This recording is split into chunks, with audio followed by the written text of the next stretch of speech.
கர்த்தருக்கு ஸ்தோத்திரம். எனக்கு அன்பானவர்களே, இந்த புதிய நாளை தந்த ஆண்டவர் நிச்சயமாக இந்த நாளில் உங்களை ஆசீர்வதித்து எல்லா விதமான நன்மைகளும் தந்து உங்களை வழி நடத்துவார்.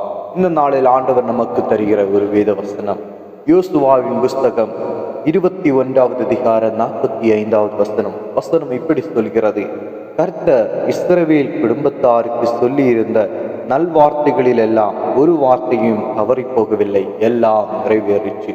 ஆம் தேவனுடைய பிள்ளைகளே, இஸ்ரவேல் குடும்பத்தாருக்கு ஆண்டவர் சொன்ன ஒரு வார்த்தையிலும் ஒன்றும் குறைவு வராதபடி எல்லா வார்த்தைகளும், எல்லா நல்ல வார்த்தைகளும், ஆண்டவர் கொடுத்த எல்லா வாக்கு தத்தங்களும் அவர்களுடைய வாழ்க்கையிலே நிறைவேறிற்று என்று வேதம் சொல்லுகிறது. ஒன்று கூட தவறி போகவில்லை என்று வேதம் சொல்கிறது. எனக்கன்பானவர்களே, நம்முடைய வாழ்க்கையிலும் ஆண்டவர் நம்முடைய வாழ்க்கையை குறித்து தந்த வார்த்தைகள், நான் உன்னை ஆசீர்வதிப்பேன் என்று ஆண்டவர் சொல்லியிருந்தார். நிச்சயமாக ஆண்டவர் நம்மை ஆசீர்வதிப்பார். ஆண்டவர் எந்த இடத்தில் நம்மை உயர்த்துவார் என்று சொல்லியிருந்தாரோ அந்த இடத்தில் ஆண்டவர் நம்மை உயர்த்துவார். உன்னை வெட்கமடைய பண்ண மாட்டேன் என்று ஆண்டவர் சொல்லியிருந்தார். நிச்சயமாக ஆண்டவர் வெட்கமடைய பண்ண மாட்டார்.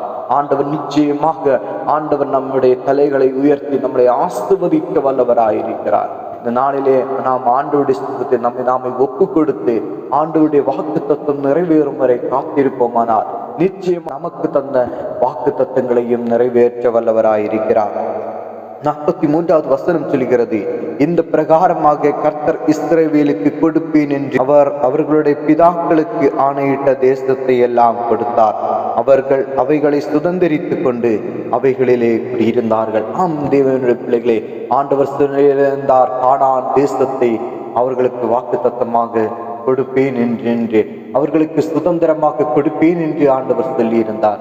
ஆம், அதே போல ஆண்டவர் அவர்களுக்கு கானான் தேசத்தை கொடுத்தார். அந்த கானான் தேசத்தை, அந்த வாக்கு தத்துவ தேசத்தை பெற்றுக்கொள்வதற்கு முன்னால் அநேக பிரச்சனைகள், போராட்டங்கள், அநேக தடைகள் வந்தது.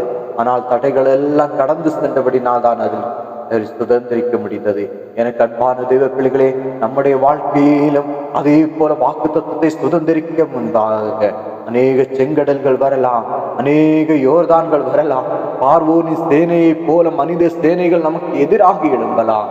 ஆனால் வாக்கு தத்தம் செய்து ஆண்டவர் உண்மையுள்ளவராயிருக்கிறார். நிச்சயமாக நமக்கு வாக்கு தத்தம் பண்ணினதை அவர் நிறைவேற்றுவார்.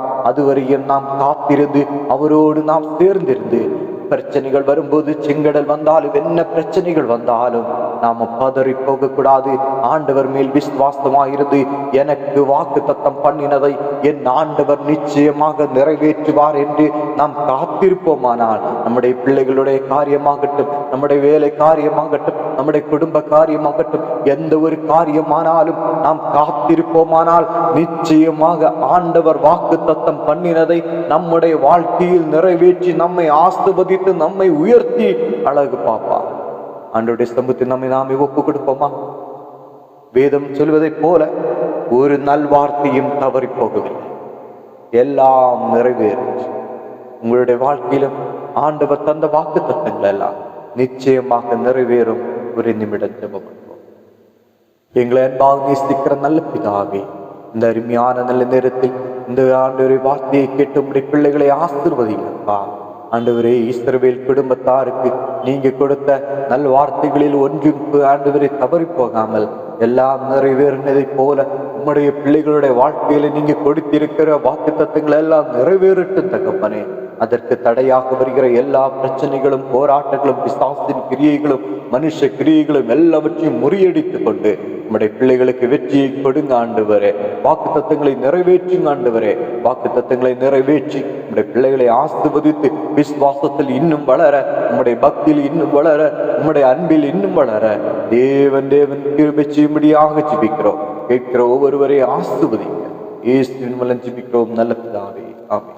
இந்த நாள் சந்தோஷமான ஆசீர்வதிக்கப்பட்ட நாளாக மாறும். இயேசு கிறிஸ்துவின் நாமத்தில்